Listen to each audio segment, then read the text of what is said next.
This video is in response to the government immigration white paper. This video is talking about self-sponsorship in immigration route. My focus today is to advise on how you can set up a shop, a store, a restaurant, a takeaway, or a cafe and get a self-sponsorship for yourself. The first thing that I want you to understand is that the self-sponsorship is for everyone who is in the UK. Once you're here lawfully, either as a student or as a migrant on a skilled worker route, you can do self-sponsorship. All it means is that you've got a business that will sponsor you to stay in the UK as a skilled migrant. But please watch this. The first thing I want you to understand is that it's not all businesses that will qualify for sponsorship license.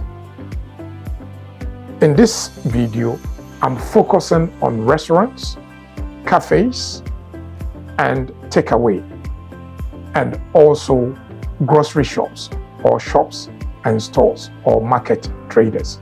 So the first thing to do is to set up the business. To register the business, you need a business name.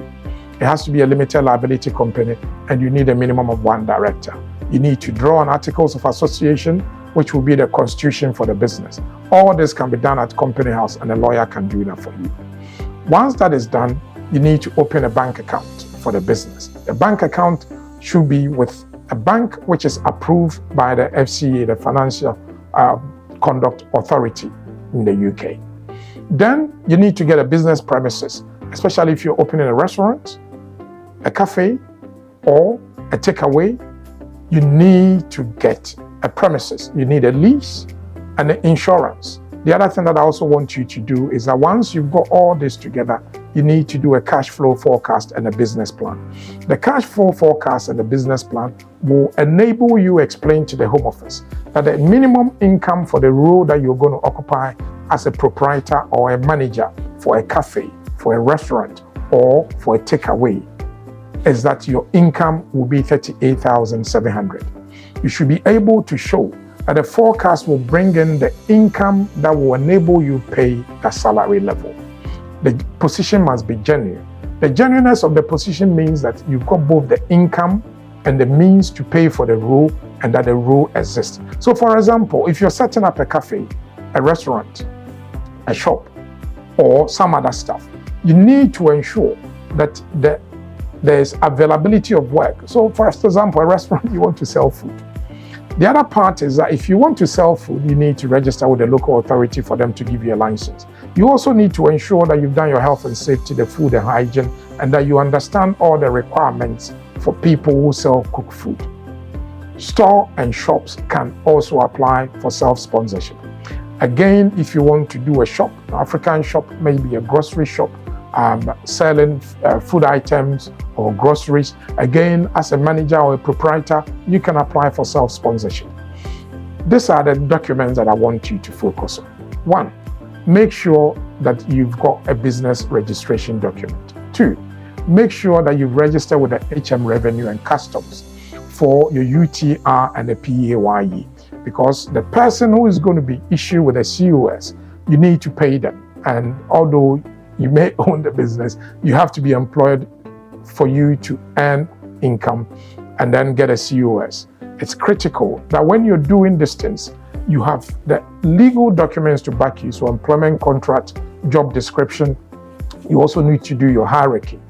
But above all, you need to present a business case. The business case is that why should your takeaway, your cafeteria, your restaurant, or your store, or your shop be given a license?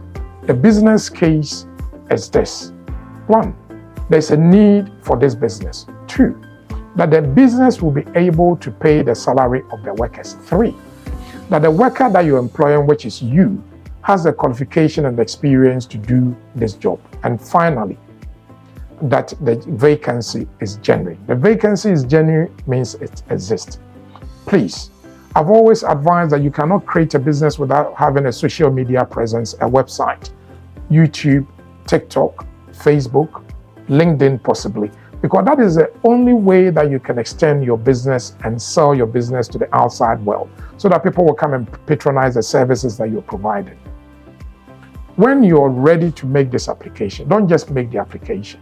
you need to do a long cover letter to justify why your business is unique and why your business will earn the income that is estimated that it can earn. My advice is that you should employ a lawyer to do this application for you. Once the application is done, you have to add that you need at least one COS to employ somebody in the UK. The person who is going to run the business as a business manager must be somebody who is here legally, either as a student who is just about to complete university or a skilled worker who is switching from the skilled worker route to something else. I hope this video is helpful. However, if you need more information, please do not hesitate to contact us on our numbers above. Thank you.